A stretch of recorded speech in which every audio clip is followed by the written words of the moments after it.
Hey guys, you ever go out and play and have 10 minutes before you start and you want to know what to do? Well, get yourself a small bucket. And I want you to do some rhythm swings. I'm going to show you a 10-minute warm up to how to get it started so you can go to that first tee with some confidence and rhythm. That's all we're looking for. All right, let me show you. All right, so we get started with these rhythm strokes. Okay, so it's like as far as the clock goes, I got 9 and 3 o'clock. All right, so if I swing up to 9, roughly it's about halfway up. Okay, so let's just say it's halfway up, and you make 5 balls doing that. Here we go. 1, and when you're doing that, you're trying to allow the arms to swing the club head. Okay, don't try to steer it. And you're looking for flow. I have a narrow stance. I got a little pendulum feel with my body. Boom. And I go, there's number 2. All I want us to do is just have rhythm. I don't want to have mechanical thoughts. You know, you don't have much time. You got to get ready. No mechanical thoughts, just some rhythm. We're going to play this shot out there all day because we get to those par fives maybe, or we miss a green. We've got these little wedge shots, okay? So that's that. I'll do one more. Looks about halfway up, right? You can see I'm just a little flow of the arms, a little footwork, and I'm good to go. All right. So now I'm going to grab, now I've got a 7-iron, something not long, right? I mean, a nice cruiser 7-iron. So there's a power swings and we got cruiser swings. Think about that. I'm all cruise before I go if I got 10 minutes. I don't want any speed. Here's a cruiser 7-iron. Nice flow. Okay.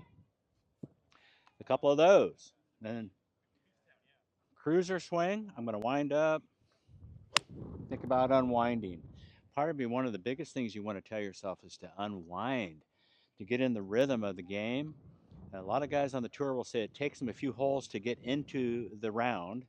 Well, it's the same thing here. We're not looking to do anything but warm up the body and hit some shots without pulsing power.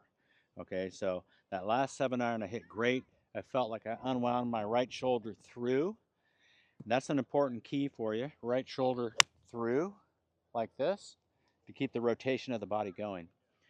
So what we don't want to do is get frozen and try to hit shots and then just slap at it with your hands and arms. We'll cut that part out, don't need it. But again, it is rotation of the upper body, leading the lower body through with great rhythm. That's what we're looking for. One more 7. Okay, so there that is. All right, so I found this in my locker the other day, this beautiful John Riley 4-wood. Okay, it's super light.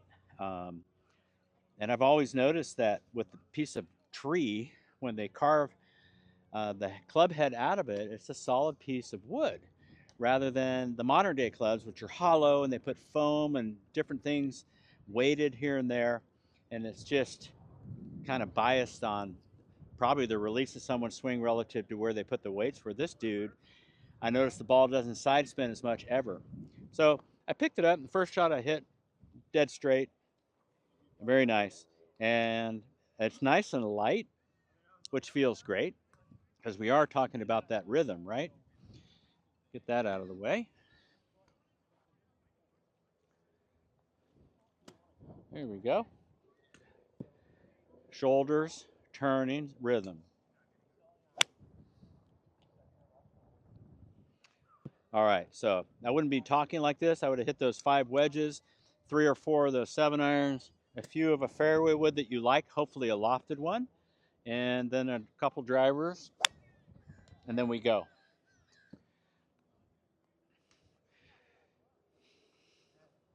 You might want to take one swing key out. When I go play, I don't really use the micro move things or slight adjustments that I might use at the training time at the driving range when I'm working on my game and swing. I will go with the big guys. I will go with the arm, swing, and body pivot unison. What I mean by that is I want my body to flow.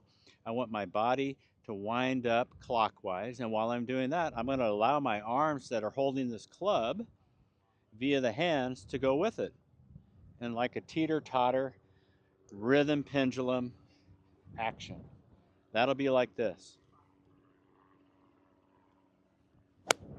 So that'll be winding up like a turntable back here. Wind it up and unwind it. Keep the rhythm of the body going. Here we go. One more of these and a couple drivers. And the drivers are going to be at 70%.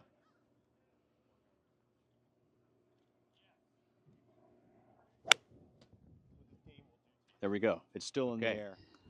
So I got my driver now. Like I said, I'm just going to hit a few swings.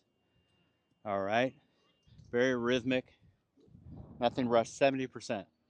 70% power.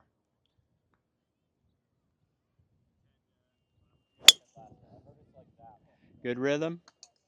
Decent hit. Not going to kill me. People might call it like a chip driver. And when I'm doing this swing, I'm allowing the club to swing centrifugally. So in other words, if I start turning, my arms and the club are going to go with me and around in this little elliptical circle, that of a tilt-a-whirl or a hula hoop on the side. And I would just allow my arms to go with it one way and then another. So I'm going to wind up clockwise and then go counterclockwise. And while I'm doing that, I'm producing 70% power. No big deal.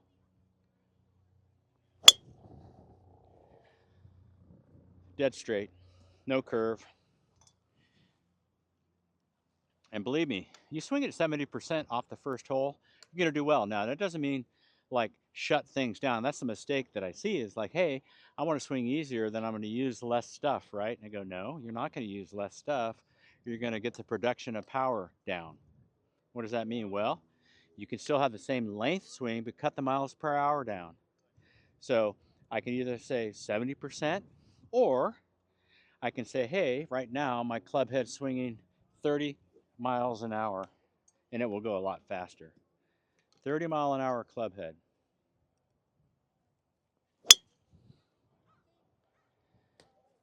You guys ought to try that when you're out there at the practice range. I love it. You go, I'm going to hit drivers 50%, 60%, 70%, 80%, 4 balls, get them all teed up, and do it again. And you're going to find out how far the ball goes when you hit it solid at 60% than when you try to goose one at 100 and it's off the planet. So hope this guys help you. I mean, really, 15 minutes, hit it 5 wedges, hit 5 7-irons, a few fairway woods, and a few drivers, and then head over to the putting green for just a feel for speed. Putt to the edges of the green so you don't get caught up in the cup. Just to get the speed, roll it up right to the edge is a good one. And then get up there on the tee box and swing it 60 or 70% off the first tee with a full motion.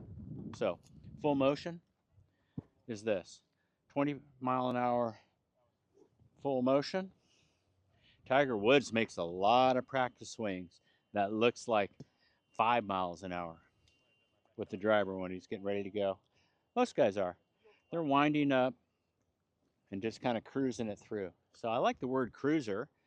And you go, I'm just going to hit a cruiser driver. That's definitely not pulsing power driver like Bryson looks, right?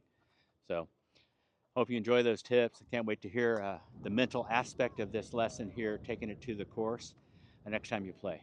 All right. Have a good one. We'll see you on the other side of this weekend. And God bless America. Yeah.